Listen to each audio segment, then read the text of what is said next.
And welcome to a special edition of Stakelbeck on Terror. Well, they're committed to jihad, Sharia law, and establishing Islamic domination in the United States. And their name isn't Al-Qaeda. The group I'm referring to is called the Muslim Brotherhood. Never heard of them? Well, it's about time you learned. The Brotherhood shares the same goals as bin Laden and the boys, but as you're about to see, they go about their jihad in a more subversive, stealthy way. That's why some experts believe that as a long-term threat to American security, the Brotherhood is even more dangerous than Al-Qaeda. So I'm devoting this entire episode of Stakelbeck on Terror to the Muslim Brotherhood threat in America. For the next half hour, I'll be joined by a former FBI special agent, an ex-CIA officer, and a leading investigative journalist as we uncover the Muslim Brotherhood's American nexus. Now let's go to work.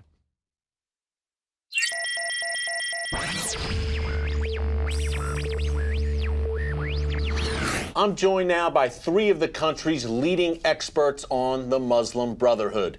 John Guandolo is a former FBI special agent. Former CIA clandestine services officer Brian Fairchild is the founder of the Intrepid Group, which trains law enforcement and the military on the Islamic terrorist threat. And counterterrorism consultant and investigative journalist Patrick Poole has contributed to many CBN News stories. Gentlemen, welcome. And I want to start with a very interesting, shall we say, motto or creed. It reads, Allah is our objective. The Prophet is our leader. The Quran is our law. Jihad is our way. Dying in the way of Allah is our highest hope. Now, John, this is the motto or the creed of the Muslim Brotherhood. This is not a moderate group, judging by their motto. Take us back a bit to how this group was founded, where they were founded, and why they were founded.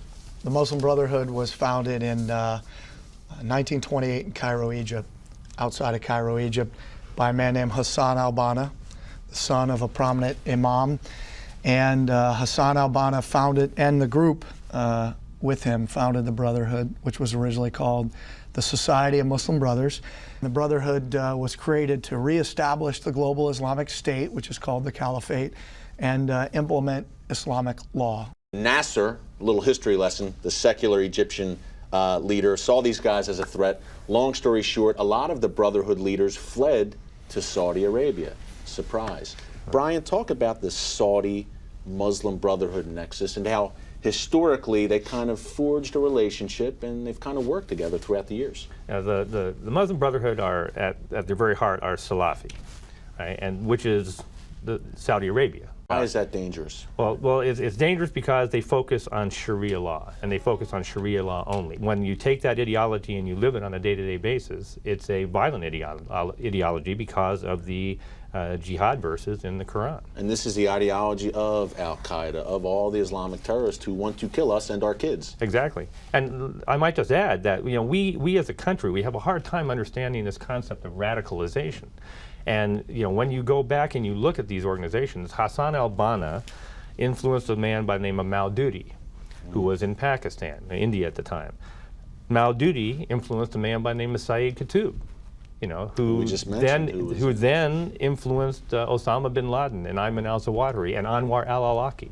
So there's a continuum here. Patrick, an old friend of CBN News, tell us about how the Muslim Brotherhood, okay, they started in Egypt. Some of their leading lights spread to Saudi Arabia. Tell us how they kind of crept into Europe and then America and have infiltrated, through the years, infiltrated the West. After the oil crisis in the early 70s, that infused a lot of cash into Saudi Arabia and the Gulf states, and the Brotherhood was there to step in. They had the institutions and apparatus to be able to help with essentially the Wahhabization of global Islam over the past 40 years. And as a result of that, they were able to take that cash and move into Europe, places like Geneva, Munich, and into the United States, where they moved right into the heartland. Places like Indianapolis, my hometown of Columbus, Ohio, and they've been able to spread out, as we see even today, with this rash of mosque building. It's all being funded by Saudi and Gulf state money. In your opinion, is the Muslim Brotherhood the most influential Muslim organization in the U.S.? Certainly in the U.S., if not the whole world. They have affiliates in 110 countries. Here in the United States, virtually every prominent Islamic organization is controlled and led by the Muslim Brotherhood. So without a doubt, they are extremely influential here and abroad. So, we've established the background and history of the Muslim Brotherhood. They're a jihadist group that's bent on global Islamic domination. Coming up next, we uncover their network right here in America. Stay tuned. I want to start with something I think that will be very enlightening to our viewers, and it's from a 1991 Muslim Brotherhood memorandum. Now, this was used as evidence in the largest terrorism financing trial in American history, 2007, 2008, the Holy Land Foundation trial. This was the largest terror financing trial in U.S. history. The guys involved in that case were charged with funneling money to the terrorist group Hamas. This is a piece of evidence introduced in that case. And it says, the Ikhwan, or Muslim Brotherhood, must understand that their work in America is a kind of grand jihad in eliminating and destroying the Western civilization from within and sabotaging its miserable house by their hands and the hands of the believers, Islamic believers, so that it is eliminated and God's religion, Islam, is made victorious over all other religions. Without this level of understanding, we are not up to this challenge and have not prepared ourselves for jihad yet. It is a Muslim's destiny to perform jihad. Why was this Holy Land Foundation trial, where this damning evidence was introduced about the Muslim Brotherhood, why was it so important? Most of it, or a lot of it, in the form of the strategic documents, came from a raid in 2004 that the FBI Washington Field Office did in Annandale, Virginia. The guy's house whom they raided was a senior Hamas operative, Ismail el-Barassi, and a member of the board of directors of the Muslim Brotherhood. In his basement was a sub-basement, and in the sub-basement were the archives of the Muslim Brotherhood for North America. In Northern Virginia, about a few miles from where we're sitting right now in Washington, D.C. Yes, in Annandale. And those documents are still being processed now in 2010. But one of the key documents, there are a handful, is this one, and it's their strategic memorandum. It's called an explanatory memorandum for the group, and it details their strategic goals for what they're going to do. Why this is key is because they see that they are going to destroy our Western civilization from within by their hands, meaning they're talking about the hands of the Americans. When they say that, they're going to do it by their hands and the hands of the believers. They intend to get our senior leadership, our religious organizations, our media, our educational system, our law enforcement and intelligence leadership, and the political leadership and the military leadership to do the work for them. And this is key to understanding how they intend to defeat us. And Eric, an important point in that memo is at the back of the memo, they list these are our organizations, and included in that list of about 25 different organizations. I have them here, Patrick. The Muslim American Society, the Islamic Society of North America, the Islamic Circle of North America, the Muslim Students Association. This is a who's who of American Muslim organizations. Yeah, these are the most prominent organizations, and in many cases, it's the organizations that our government officials turn to when some kind of terrorist incident happens. And this, and if I might add to that, I mean, this is indicative. What we're involved in is an international revolutionary movement, an insurgency. This isn't just a couple of guys and a couple of organizations. This is a planned, a planned campaign, and these guys are very good at what they do. And it's an information war, and these guys and all these American organizations are putting out the line, which is subversive to us and designed to undermine this country. Now, Patrick, you had another point you wanted to make. And an important element with these organizations is when you look at their curriculum, their manuals, their Tarbiyah manuals, they're all endorsing and promoting not only Muslim Brotherhood ideology, but Muslim Brotherhood ideologues. I think it's really important to nail this down for your viewers. Every major Muslim organization in North America, almost without exception, is controlled by the Muslim Brotherhood or a derivative thereof, Tablighi Jamaat, Jamaat-e Islami. And the ones you named that are on the list, remembering that list on the explanatory memorandum is almost 20 years old. Was missing one important organization, which I'm sure CARE. The documents that the prosecution put towards the court say that CARE was the fourth of the organizations, which is a Hamas front. They were built to serve Hamas. What you guys are saying basically is we have Hamas front groups and Muslim Brotherhood front groups which subscribe to this policy of grand jihad in eliminating and destroying the Western civilization from within. They're running rampant in the U.S., and as we'll pick up in the next segment, they're in the halls of power here too. Coming up, CYR panel says that the largest Islamic group on American college campuses is really a Muslim Brotherhood front. Don't move. You're watching CBN News Channel.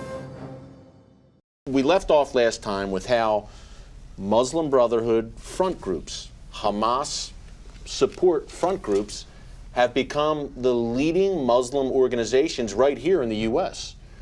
Brian, simple question. How'd this happen? Well, actually, it's a key question, Eric, because in 1963, there were about 150,000, maybe, Muslims in the entire United States. And those Muslims had no organization. There were no national Muslim organizations. They would pool their funds. They would go, buy the little house at the corner and make that a mosque, and they were just trying to, practice their religion. But lo and behold, in 1963, a group of guys come, and they have discipline, they have ideology, they have funding. They're the followers. They're the Muslim Brotherhood, followers of this guy Maududi, and some were followers of Ayatollah Khomeini. And they come with this agenda, and they create the very first ever national Muslim organization in this country, the Muslim Students Association. And what we find, Patrick, the Muslim Students Association, not a very nice group. Talk about that a little well, they have 600 chapters all over the country, and back in 2008, the New York Police Department put out a report on Islamic radicalization, and they specifically identified the Muslim Student Association as a radicalization incubator.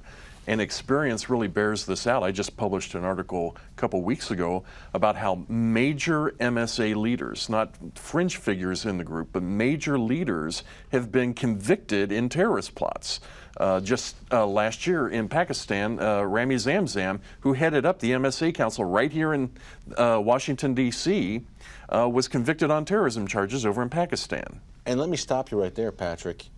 The MSA, the Muslim Students Association, they're huge, right? How prevalent are they on American college campuses and Canadian college campuses? They're a huge organization, right? Well, they're on virtually every college campus in the country, 600 different chapters. As a recruitment tool for the Brotherhood and for jihadi groups. And this organization is completely legal on American college campuses. Well, it shouldn't be, but it is today.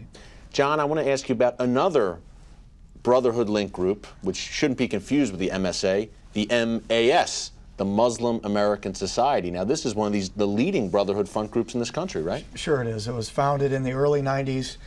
Muslim American Society was founded by three of the most prominent Muslim brothers in the world.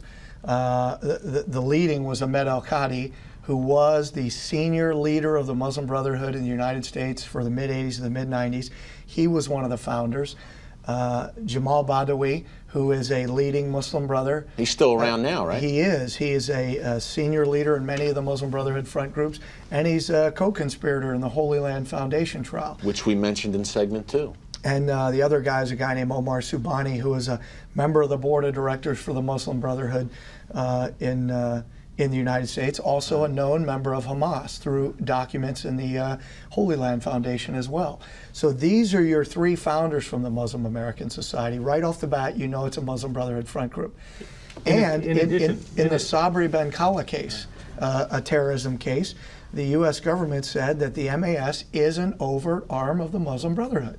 Yeah. So there's no... The U.S. government said this. The U.S. government said this. So the U.S. government has acknowledged that this group, the Muslim American Society, is an arm of the Muslim Brotherhood. The U.S. government's acknowledged that. Yes. In court Yet they're documents. still legal. Yes. And Eric, in addition to that, there was another key guy, a guy by the name of Mahdi Akef. And these are all Irish names, right? All Irish names. And old Mr. Akef, he, up until January, he was the head of the Muslim Brotherhood in Egypt. He was the head of the Muslim Brotherhood.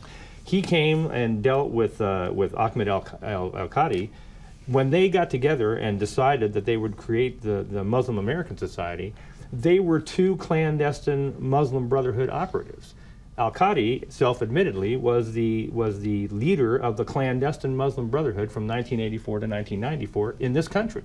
In this country, country, free men, the free to clandestine. do whatever they want, build mosques, spread materials, literature, completely free on American college campuses to spread their ideology. And 100% legal. And Al-Qadi, put out on the internet a document praising Sayyid Qutb, Who was he's the leading light of the Muslim Brotherhood. the leading revolutionary ideologue. So Patrick, real quick, we're going to wrap it up.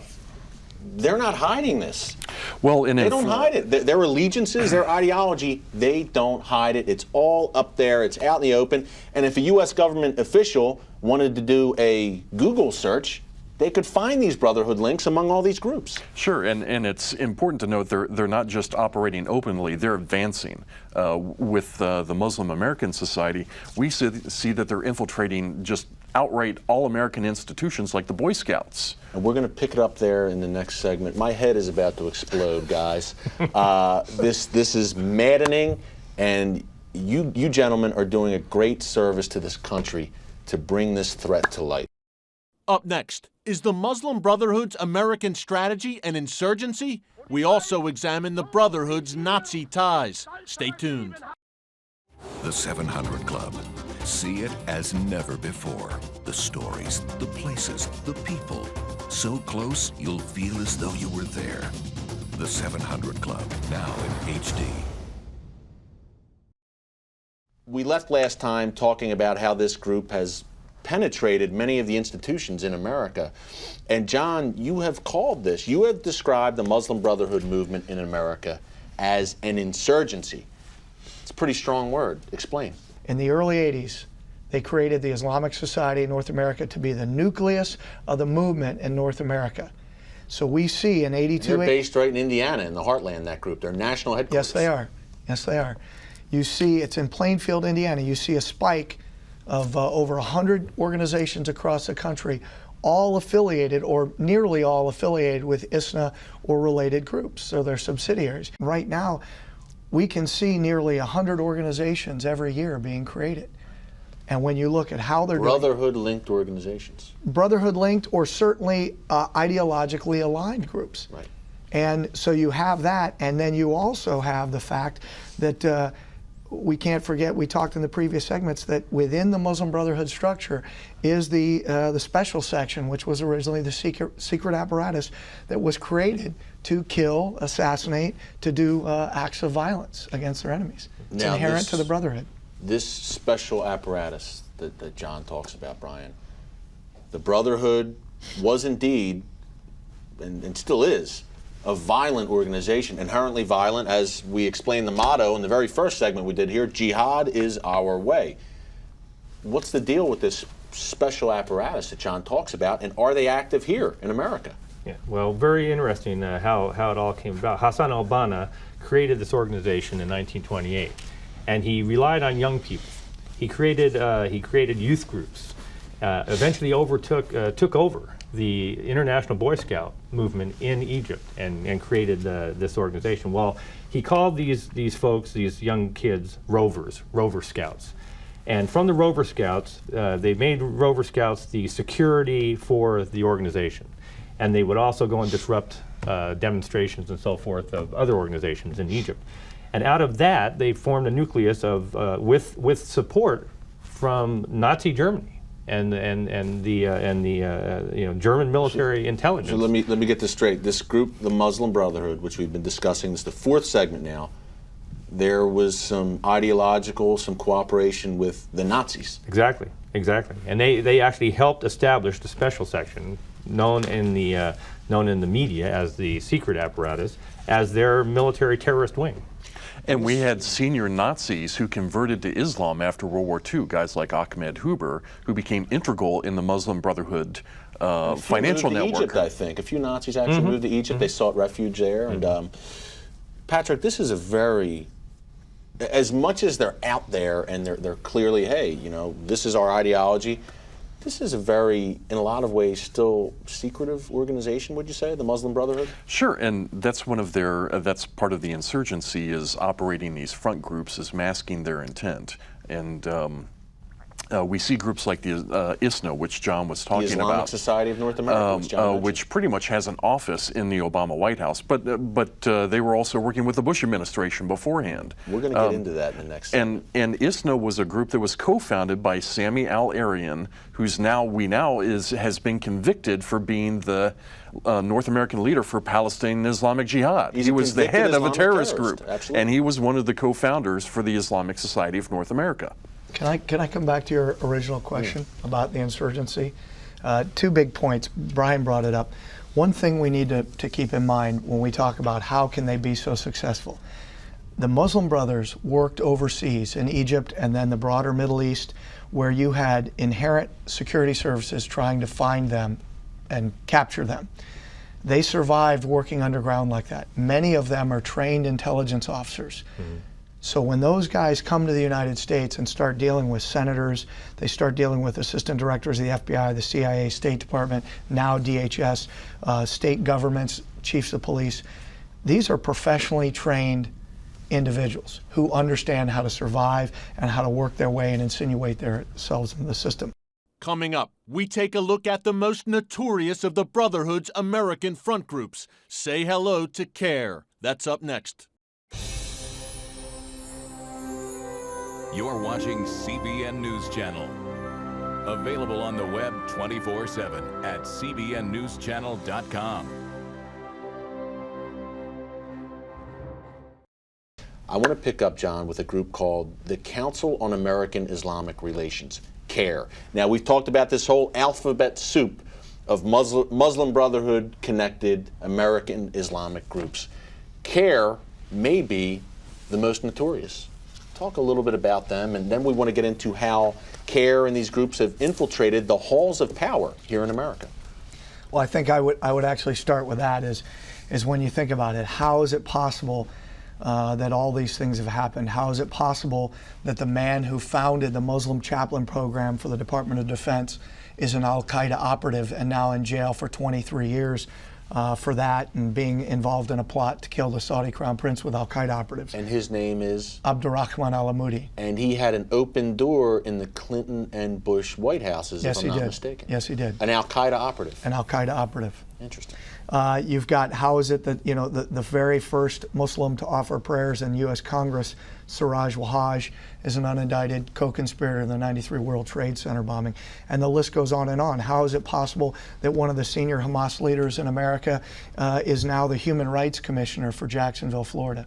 These guys are mainstream, is what you're saying. These guys are mainstream now. And they're Islamic terrorists. radicals are mainstream. And they're terrorists. These aren't just Muslim Brothers. I mean, these guys are terrorists. These guys are involved in terrorist plots or leading terrorist groups. When we talk about CARE, what you need to understand, there are a few key facts. Number one, they are co-conspirators in the Holy Land Foundation after massive amounts of evidence. And we discussed that trial, Right. 2007, 2008, Right. largest terrorism financing trial in American history. Yes. CARE and this whole alphabet soup of Islamic groups we're discussing were named as unindicted co-conspirators in that trial. Several of them were. Certainly ISNA, Nate, and CARE, and CARE's leader, Omar Ahmad, was a named unindicted co-conspirator as well. And it wasn't because they weren't unindicted because they were innocent. They weren't indicted because there were over 200 individuals and organizations that should be prosecuted. Now, will that happen? Well, we know April 1st of this year, the Justice Department wrote a letter to the FBI in Dallas and the U.S. Attorney's Office saying they won't prosecute any further. That's outrageous. CARE was demonstrated to be not only a Muslim Brotherhood front group, but a Hamas front group when they put a memorandum to the court requesting that their name be removed from the unindicted co-conspirator list. The prosecution just buried the court with the evidence that they are MB, they are Hamas. So, Patrick, let me get this straight. John says CARE, the Council on American Islamic Relations, they're Muslim Brotherhood, they are Hamas. And what's how are they getting, sorry to cut you off, but how is this group able to ingratiate themselves in the halls of power? This group CARE is quoted by the Associated Press, quoted by CNN, as a moderate voice of Islam. They've been guests at the White House. Department of Homeland Security Chief Janet Napolitano meets with them. How's this happen? Well, that's an excellent question. And CARE is certainly the most visible of these Muslim Brotherhood front groups. They're the organization that probably most of your viewers see. They see Ibrahim Hooper, they see Nahad Awad on CNN and Fox News and all these other organizations, and they're really the propaganda front for the whole apparatus, for the Muslim Brotherhood network. Do you think the government knows, Brian? Do you think our government officials know? And they just, is it willful blindness, as our friend Andy McCarthy wrote? Do they know and just look the other way on purpose? Eric, it can only be that they know, because this information, we're not like, this isn't a scoop right here. Right. Yeah, we're not divulging top secret information here. This information it's all out there. Has been around for the last 10 Google years. search, right? LexisNexis. And one of the most insidious things about CARE is that they force their will on the system, and they will go up against police departments that are doing anything about this problem, and they will then take the police departments to task, and eventually they'll be invited in to teach police officers what Islam and everything is all about. And these guys are the bad guys. They're the bad guys teaching police departments. And do they have an open door in this administration? Oh, certainly. And the consequence of that is that the government is mainstreaming the radical element in all these institutions and granting them legitimacy. Do they believe that they're moderate? Does the government believe these guys are moderate? I can't answer that, but clearly from the evidence, they're not. Of course. But they give these groups legitimacy when they invite them in. Well, I can't be a Hamas supporter because I just met with Valerie Jarrett over at the White House the other day. Exactly. That's a great point. I want to pick it up next time, guys. There's so much to talk about. Our last segment on this topic coming up. Patrick Poole, Brian Fairchild, John Guandolo. Thank you, gentlemen. Great stuff. We'll pick it up next time. Muslim Brotherhood in America. Thanks again to John Guandolo, Brian Fairchild, and Patrick Poole for an incredible roundtable discussion. These guys are the best in the business, and they're not done. Stay tuned to the next episode of Stakelbeck on Terror for the conclusion of our discussion on the Muslim Brotherhood in America. Now, that will debut on October 4th, and my expert panel will give their recommendations on how America can fight back against the Brotherhood threat. Until then, keep it right here as we report on the advancing global jihad that's in your backyard, Muslim Brotherhood style. Take care, and God bless.